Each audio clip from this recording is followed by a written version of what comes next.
جی قدرمنو په دې وخت کې زموږ سره د ضلع اورکزۍ پی ټی آی صدر سید خان صاحب سره موجود دی. د ټول نوال خو دې ته موږ د اورکزۍ نیوز طرف نه په خپل عهدې باندې مبارکباد ورکوو. ډیره مهرباني شکریه. زه د اورکزۍ نیوز ډیر زیات مشکور یم چې تاسو موږ کیمرا او سره د ځکه نستلو. زه تاسو بالکل لکه څنګه تاسو ویلو موږ ان شاء الله اول کوشش د خپل علاقې د پروي، د خپل علاقې د حقوقو لپاره، خپل ځوانانو لپاره، د خپل د ضلع هغه محرومیان څخه مخکې محرومه پاتې شوي ترقیاتي کارونه نه پاتې شوي، موږ ان شاء الله خپل علاقې لپاره आवाज اوچتو او دا به ان شاء الله اساس پروګرام چې کوم حکومت طرف نه روان دی هغه په سلسله کې زموږ کوم منسټران دي د صوبایي کابینټ هغه روان دي. ان شاء الله د په 24 تاریخ او په 26 تاریخ باندې د اساس پروګرام مطابق هغه برازي اپر ډیویژن کې او لوور ډیویژن ته هم راځي. هغه ان شاء الله پروګرامات کوي او د خلکو کوم مسایل دي هغه به اوري. جی قدرمنو په دې وخت کې زموږ سره د ضلع اورکزۍ نائب صدر عثمان خان موجود دی. د پی ټی آی اړخ نه تغدم ملا شو د ټول نوال د اورکزۍ نیوز طرف نه ورته مبارکباد ورکوو. اعوذ بالله من الشیطان الرجیم، بسم الله الرحمن الرحیم. عمران بھائی پہلا ہو تو دا اورکزۍ نیوز ډیر زیاته شکریه ده کوم دو نن پروګرام کې کوم وشو دی کې دو سره ډیر هیلپ وکړو.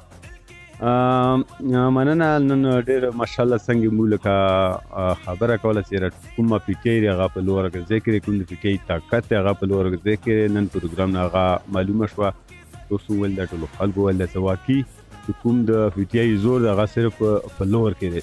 لکه سپورتس مو خپل کابینټ کې خپل کسان دي، سیکریټری شته، جنرال سیکریټری دا ټول خپل عہدو باندې نافذ دي. ان شاء الله د خپل سپورت باندې سنیم او ان شاء الله غوسره به دغه کوو مرګري سره او کوشش دا کوو لکه مو صادیو کې سپورتسمن سکوندي په لور کې ډېر ښه خلک غواړي چې تاریخ ښه کېداریان کې شته پلیران شته اجازه به ماشاءالله هغه مو سره سپورت دغه خو نن سبا ټول هغه ته ولا شوی او موږ کوشش کوو د سپورت ستوري مخکې بدون سره خپل پلیران د کشتري خو به درته مخکې د تو سکون اوس ماشاءالله مو سره ام پی ایس صاحب کوم دی ډیر زبردست لکه هغه نمو ډیر تقوات ام پی ایس صاحب نه هغه مو سره د خلک کوي او مو دا غول زمو د لور نه خاص کړي اورکزۍ زله اورکزۍ نه مخکې پاکستان ټیم دی هغه تکره. په دغه وخت کې زموږ سره د پی ټی آی چې کوم جنرال سیکریټری دی درخان صاحب سره موجود دی.